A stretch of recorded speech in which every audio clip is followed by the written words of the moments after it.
ఏం పేరు? ఆ? భాగ్యలక్ష్మి. భాగ్యలక్ష్మి. ఎక్కడి నుంచి వచ్చినావు? అంబర్పేట. అంబర్పేట. ఏం బాధతో వచ్చినావు? గాల్బాలలో పాలిప్ స్మాల్ ఫైబ్రాయిడ్ ఉంది. Gall bladder polyp and fibroid. Fibroid small. Polyp అంటారు దాన్ని, ఫైబ్రాయిడ్ కాదు. పాలిప్స్ అంటే నీటి బుగ్గలాగా. దానివల్ల ఏం ఏం ప్రాబ్లం ఉండే? కొంచెం రైట్ సైడ్ చాలా పెయిన్ ఉండేది. రైట్ సైడ్ ఎక్కడ చూపి? రైట్ సైడ్ ఆ డొక్క కింద. ఓకే. మెడిసిన్స్ యూజ్ చేసిన 5 డేస్కే పెయిన్ టోటల్గా తగ్గిపోయింది సార్. హోమియోపతి వాడగానే 5 డేస్లో మార్పు వచ్చేసింది. Very good. అప్పుడు ఏ విధంగా ఉంటుండే నొప్పి? అసలు ఏం పని చేసుకోలేకపోయేదాన్ని. సో దేనిపైన ఇంట్రెస్ట్ పెట్టకపోయేదాన్ని.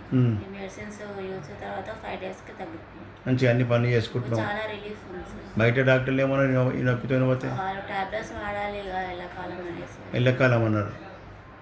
ఆపరేషన్ అన్నారా? ఆపరేషన్ అనలేదు, ఇంకా కొంచెం సైజ్ పెరిగితే ఆపరేషన్ తప్పదు అన్నారా? అన్నారు. చూసినావా అట్లా ఉన్న పరిస్థితి. ఇక్కడ అట్లా ఆపరేషన్ లేకుండా హోమియోపతి తగ్గిపోతుంది. ఓకేనా? వాళ్ళు ఈ సార్ ద్వారా చాలా తగ్గిపోతుంది మెడిసిన్స్ వల్ల అంటే ఇక్కడికి వచ్చాను సార్. ఇక్కడికి వచ్చినావు. వచ్చినట్టుగా 5 డేస్ తర్వాత చాలా రిలీఫ్ ఉంది. మళ్ళీ మనకు మ్యాక్సిమం ఎలాంటి కేసు అయినా ఆపరేషన్ లేకుండా తక్కువ చేసే మందు హోమియోపతిలో ఉన్నది. చెప్పే లక్షణాలు కరెక్ట్ అయినప్పుడు మందు మ్యాచ్ అయితే ఇట్లా ఫాస్ట్గా పనిచేస్తుంది. నేను కూడా ఇది యూజ్ చేసిన తర్వాత ఒక 5 మెంబర్స్ కూడా చెప్పాను సార్. చెప్పాలి మనమే. ఈ వైద్యం పైకి రాకుండా ప్రజలకు రాకుండా తొక్కిపెట్టిరు. ప్రజలకు అందకుండా చేసి ఈ వైద్యం అద్భుతమైన వైద్యం అని చెప్పి ప్రజలకు ఎక్కువ ఖర్చుతో కూడుకునే మందులే ట్రీట్మెంట్ చేయాలి, ఆపరేషన్ చేయాలి, కోయాలని చెప్పి ఈ వైద్యం కాకుండా చేశారు.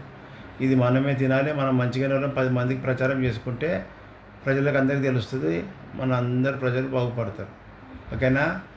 Thank you Bhagyalakshmi.